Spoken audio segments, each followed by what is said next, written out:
Voici Actu Rémi, l'essentiel de l'actualité nationale et internationale. Aujourd'hui, mercredi 6 mai, l'actualité est marquée par des tensions persistantes au Moyen-Orient, de nouvelles attaques en Ukraine et une crise politique en Europe de l'Est. Au Canada, Ottawa tranche des nominations et des achats militaires, pendant qu'une fuite de données secoue l'Alberta. Géopolitique. Les États-Unis affirment entrer dans une nouvelle phase d'opération pour sécuriser le détroit d'Ormuz. Washington parle d'un effort militaire visant à permettre le passage de navires commerciaux bloqués dans le golfe Persique. Marco Rubio et Pete Hegseth déclarent que le cessez-le-feu avec l'Iran tient encore, malgré des échanges de tirs dans la zone. Sur l'eau, la réalité reste prudente et peu de navires semblent vouloir traverser le détroit sous menace iranienne. Dans le Golfe, des pays chargent du pétrole brut directement sur des navires en mer, car des capacités de stockage à terre atteignent leurs limites. Le bras de fer fragilise le cessez-le-feu et fait planer un risque de retour à une confrontation plus large. En Corée du Nord, le pouvoir modifie la Constitution en retirant tout objectif de réunification avec la Corée du Sud. Cette réécriture entérine la ligne de Kim Jong-un, qui traite désormais Séoul comme un adversaire durable. Le geste constitutionnel donne une portée officielle à une rupture politique déjà amorcée. Il verrouille une posture de confrontation plutôt qu'une perspective de rapprochement institutionnel. Pour Séoul, l'effacement de la réunification du texte constitutionnel nord-coréen change le cadre symbolique du conflit. La décision marque aussi un signal interne, destiné à aligner la population sur une hostilité de long terme. En Roumanie, le gouvernement pro-européen s'effondre après un vote de défiance au Parlement. Les députés retirent leur confiance au Premier ministre Ilie Bolojan, ce qui met fin à la coalition au pouvoir. Le pays bascule dans une nouvelle période d'incertitude politique. La chute du cabinet ouvre la voie à des recompositions parlementaires et à des négociations entre partis. Elle survient dans un contexte déjà instable, avec une tension accrue autour de l'orientation politique du pays. La Roumanie se retrouve ainsi sans majorité consolidée pour gouverner. En Ukraine, Volodymyr Zelensky dénonce ce qu'il qualifie de cynisme russe après des attaques meurtrières. Des frappes russes tuent au moins 22 personnes, alors que des cessez-le-feu unilatéraux sont annoncés à quelques jours d'intervalle. Des bombes planantes frappent notamment Kramatorsk, Zaporijjia et Tchernihiv, avec au moins 17 civils tués et 45 blessés selon les autorités. Kiev signale aussi des attaques de drones et de missiles au matin, malgré le début d'un cessez-le-feu annoncé par l'Ukraine. Moscou et Kiev annoncent des trêves concurrentes à des dates différentes, pendant une semaine de commémoration en Russie. Pour les autorités ukrainiennes, la continuité des frappes contredit toute intention de pause réelle sur le terrain. Au Liban, l'armée israélienne ordonne l'évacuation de 12 villages avant des frappes prévues. Les avertissements visent notamment Kaoutariyet al-Sayad, Ghassanieh, Bédias, Harouf, Ansarieh et Deir ez-Zarani. Les habitants reçoivent l'instruction de s'éloigner d'au moins 1 kilomètre. Israël dit ensuite avoir ciblé des sites liés au Hezbollah dans le sud du pays. L'armée israélienne affirme avoir frappé environ 25 cibles et évoque plusieurs combattants tués. Les frappes s'inscrivent dans une séquence d'attaques intenses après une journée qualifiée de Black Wednesday le 8 avril, associée à plus de 350 morts en quelques minutes. Sur le terrain, des familles continuent de chercher des proches dans les décombres, plusieurs semaines après cette journée. Canada. En Alberta, des autorités enquêtent sur une fuite massive de données d'électeurs. La fuite concerne des renseignements personnels liés à environ 2,9 millions de résidents, ce qui en fait une des plus importantes brèches de données au pays. L'affaire éclate au moment où des séparatistes déposent des signatures pour déclencher un référendum sur l'indépendance. Les organisateurs remettent plus de 300 000 signatures aux responsables des élections. Un groupe associé au mouvement séparatiste diffuse en ligne les données, ce qui alimente des craintes d'ingérence politique. La divulgation accentue la pression sur les institutions électorales et sur la sécurité des informations publiques. Le Premier ministre Mark Carney nomme Louise Arbour au poste de gouverneur général du Canada. Elle devient la représentante du roi Charles III et assume des fonctions cérémonielles et constitutionnelles. Louise Arbour est une ancienne juge de la Cour suprême et une procureure spécialisée dans les crimes de guerre. Elle a notamment travaillé sur des dossiers liés à l'ex-Yougoslavie et au Rwanda. Mark Carney présente ce choix comme un signal sur l'importance des institutions internationales. La nomination place une juriste reconnue dans un rôle au pouvoir limité, mais à forte portée symbolique. Ottawa prépare aussi une décision sur l'achat d'avions radars pour protéger l'espace aérien. Le gouvernement veut acquérir rapidement environ une demi-douzaine d'appareils de type Airborne Early Warning and Control. Le coût du programme dépasse 5 milliards de dollars. Le choix se situe entre une option suédoise et une option américaine. Le gouvernement souligne une composante canadienne importante dans le projet. L'acquisition vise à renforcer la détection et le contrôle aérien sur le territoire. Sur les engagements en nature, une ministre déléguée indique que le gouvernement Carney ne travaille pas à inscrire des cibles de protection dans une loi. Cette position survient malgré une majorité parlementaire du gouvernement. La ministre dit ne pas prévoir appuyer une démarche législative pour consolider les engagements sur les terres et les eaux. Le dossier touche directement la traduction juridique d'objectifs politiques annoncés.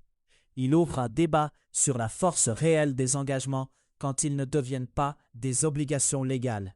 La question devient aussi institutionnelle entre promesses et mécanismes de mise en œuvre. Science. Un centre médical de pointe développe des prothèses bioniques pour des soldats amputés. Ces prothèses se connectent aux muscles afin d'améliorer le contrôle et les mouvements. Le dispositif s'accompagne d'une rééducation avancée, pensée pour accélérer le retour à l'autonomie. L'objectif affiché est de permettre des gestes proches de ceux d'avant l'amputation. Le programme s'inscrit dans les besoins massifs générés par la guerre. Il met l'accent sur l'intégration entre technologie, médecine et physiothérapie. En Corée du Sud, Samsung Electronics atteint une capitalisation boursière de 1000 milliards de dollars. La progression s'appuie sur une forte demande pour des puces utilisées en intelligence artificielle. Samsung reste le plus grand fabricant mondial de puces mémoire. La hausse de la valorisation s'accompagne d'une envolée des profits portés par ce segment. L'information illustre le poids croissant des semi-conducteurs dans l'économie de l'IA. Elle reflète aussi une compétition industrielle où la capacité de production devient un avantage stratégique. Au Mexique, des scientifiques s'intéressent à des poissons vivant dans une grotte de l'État de Tamaulipas. Dans cette même cavité, des poissons aveugles et d'autres qui voient cohabitent. Une étude apporte des éléments génétiques sur la perte de la vision chez certaines populations souterraines. Les résultats montrent des adaptations différentes, selon l'exposition à la lumière, parfois très faible ou inexistante. Les chercheurs cherchent à comprendre pourquoi la perte de la vue ne touche pas tous les individus. L'enjeu est de relier évolution, environnement et survie dans des conditions extrêmes. Climat. Au Brésil, la hausse des prix de l'or relance une ruée minière en Amazonie. Le mouvement accélère la déforestation, y compris dans des zones protégées. Dans la région du Xingu, des sites d'extraction illégaux entraînent du déboisement à l'intérieur de 3 aires de conservation. Des responsables et des experts signalent aussi une contamination au mercure à des niveaux jugés dangereux. Le mercure sert souvent à extraire l'or et peut polluer les cours d'eau. Les risques touchent à la fois les écosystèmes et la santé des populations. Monde. Un navire de croisière touché par une épidémie de hantavirus doit se rendre en Espagne. Le bâtiment, le MV Andus, a été immobilisé au large du Cap-Vert après la détection du virus. 3 passagers sont morts et au moins 4 personnes sont malades. L'Afrique du Sud confirme l'identification d'une souche rare de type Andes qui peut, dans de rares cas, se transmettre entre humains. Des équipes médicales se rendent auprès des passagers pour évaluer la situation. L'Espagne doit accueillir le navire aux îles Canaries, avec un enjeu sanitaire et logistique immédiat. Un spécialiste du droit de la santé mondiale met en garde contre le risque de répéter des erreurs de l'ère Covid, en maintenant des passagers confinés en mer. À Gaza, des survivants cherchent encore des restes humains dans des décombres, 1 an et demi après une frappe particulièrement meurtrière. Un récit décrit la récupération de corps dans des bâtiments effondrés et l'identification par des vêtements restés sur les eaux. La frappe a décimé une famille élargie et reste présentée comme l'une des plus meurtrières de la guerre. La recherche se fait dans les ruines, avec un deuil prolongé par l'absence de dépouilles complètes. L'épisode illustre la durée des conséquences humaines au-delà du moment de l'attaque. La scène met l'accent sur la difficulté de clore une disparition quand il ne reste que des fragments. À Londres, un débat s'installe sur la hiérarchie de l'attention publique après des agressions à Golders Green. Une analyse décrit une logique fantôme de l'islamophobie, où certaines victimes musulmanes seraient invisibilisées. Une mobilisation a lieu après des attaques au couteau dans le secteur, avec un rassemblement tenu le 30 avril 2026. Des participants portent des bannières lors de cette manifestation. Le texte souligne une concurrence des récits de souffrance et de reconnaissance publique. Il interroge la manière dont une société choisit quel drame domine l'espace national. Économie, matières premières et des devises. L'or s'établit à 4 703 $ américains, en hausse de 3,2% sur 24 heures. L'argent se négocie à 77 $ américains, en hausse de 4,5% sur la même période. Le Bitcoin évolue à 81 808 en hausse. Le dollar canadien s'échange à 0,735 $ américains. Les restaurants à service rapide subissent un recul plus marqué que les établissements plus chers au Canada. Une analyse de Restaurants Canada décrit un secteur pincé par le coût de la vie. Le signal est celui d'une économie dite en K, où les ménages plus aisés maintiennent des sorties coûteuses. Les ménages à plus faible revenu réduisent leurs achats, faute de marge. Les chaînes de type restauration rapide ressentent ce retrait plus directement. Le phénomène devient un indicateur concret des arbitrages de consommation. Au Mexique, le gouvernement lance des mesures pour accélérer les grands projets d'investissement. Le cadre s'inscrit dans le plan Mexico annoncé au niveau fédéral. Les autorités fixent un délai de 30 jours pour approuver certains investissements. Le dispositif mise sur des guichets uniques et une plateforme de commerce unifiée. L'objectif est de réduire la paperasse et d'offrir davantage de certitudes réglementaires. Le plan vise surtout les investissements dits grands et stratégiques avec une volonté d'exécution plus rapide. Au Japon, le yen se renforce après des gains liés à une intervention récente. La devise grimpe jusqu'à 1,8% à 155,04 yens pour un dollar américain en séance asiatique. Elle recule ensuite et s'échange autour de 156,37 yens pour un dollar. Le mouvement met en évidence la sensibilité du marché aux signaux d'intervention. L'évolution rapide du taux de change rappelle la volatilité possible sur une seule séance. Pour les acteurs financiers, ces amplitudes modifient immédiatement le prix des importations et des contrats libellés en dollars.